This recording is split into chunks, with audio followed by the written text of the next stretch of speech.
Indian rupees लगातार गिरता जा रहा है और एज कम्पेयर टू डॉलर। और आज के टाइम में जो इंडियन रुपीस की वैल्यू है दैट इज समवेयर अराउंड 95 और 96 के बीच में है, मोर क्लोजली टू 96 रुपीज़।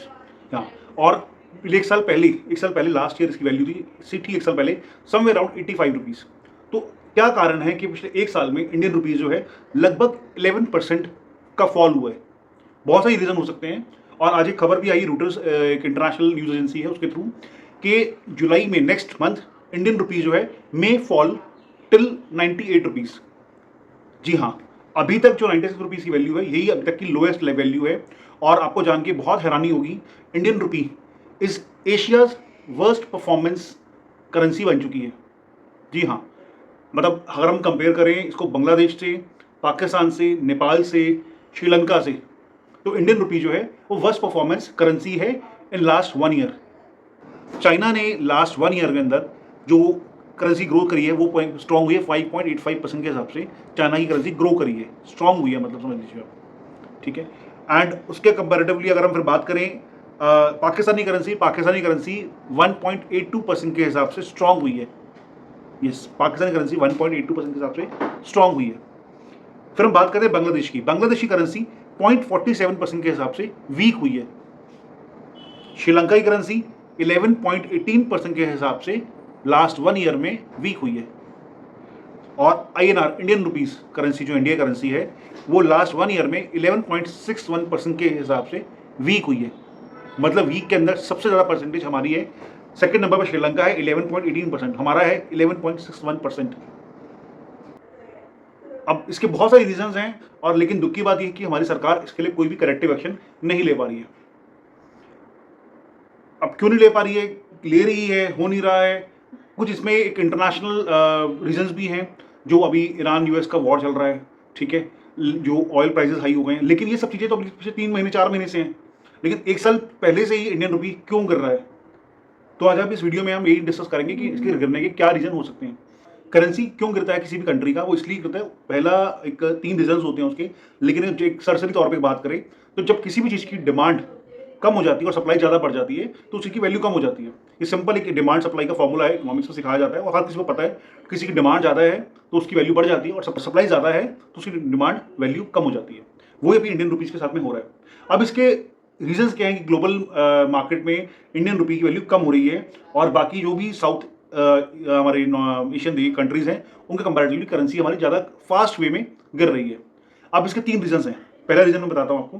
पहला रीज़न ये है कि जो हमारे यहाँ पे फॉरेन इन्वेस्टमेंट्स हैं, पिछले एक साल में फॉरेन इन्वेस्टमेंट्स लगातार निकल रही हैं।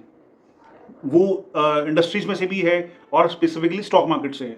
स्टॉक मार्केट में अगर मैं आपको फिगर्स बताऊं, लास्ट ईयर 2025 के अंदर फॉरेन इन्वेस्टर्स की अमाउंट 2,25,000 करोड़ रुपए इंडिया से निकल चुका है, आउटफ्लो हो गया। और 2026 के अंदर सिर्फ पिछले 5 महीने में यही आउटफ्लो 2,25,000 करोड़ तक पहुंच चुका है।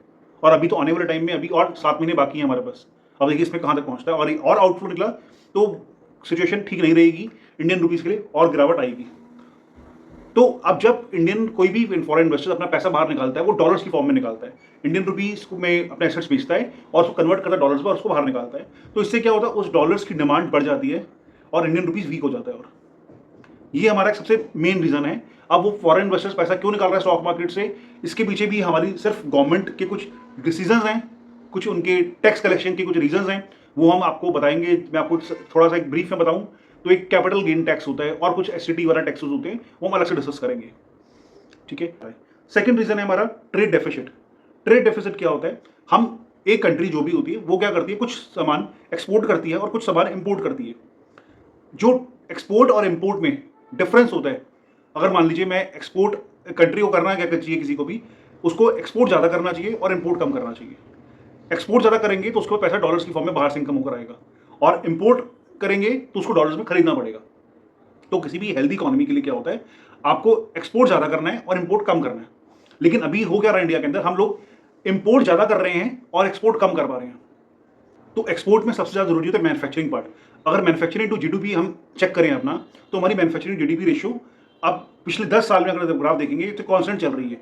जबकि हमारा एक इंडियन गवर्नमेंट का एक बहुत बड़ा प्रोजेक्ट था मेक इन इंडिया, और वो मेक इन इंडिया प्रोजेक्ट अगर सक्सेसफुल रहता तो हमारा मैन्युफैक्चरिंग जीडीपी रेशियो बहुत ज़्यादा बढ़ चुका होता।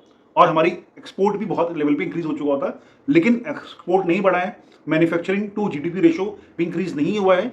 तो मेक इन इंडिया प्रोजेक्ट भी मुझे नहीं लगता बहुत ज़्यादा सफल है, और इसके ऊपर मेक इन इंडिया प्रोजेक्ट के ऊपर हम अगले वीडियो में बहुत डिटेल में बात करने वाले हैं। आप प्लीज़ उस वीडियो को जरूर देखिएगा। हाँ, तो ये 3 रीज़न है सरसरी तौर पे, और शुरू के जो 2 रीजंस हैं वो बहुत मेजर रीजंस हैं जिसमें हमारी करेंसी लगातार गिरती जा रही है। तो अब भारत सरकार को क्या स्टेप्स लेने चाहिए?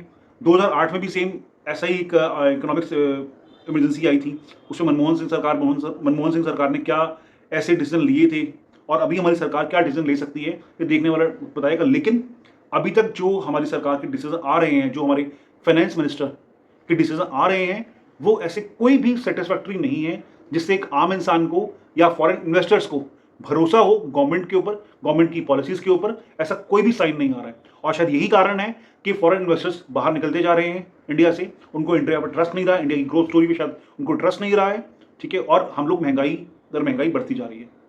तो आप लोगों का क्या विचार है, आप प्लीज़ कमेंट करके बताइए। और आपको वीडियो अच्छा लगा हो तो प्लीज़ सब्सक्राइब करिए और शेयर करिए।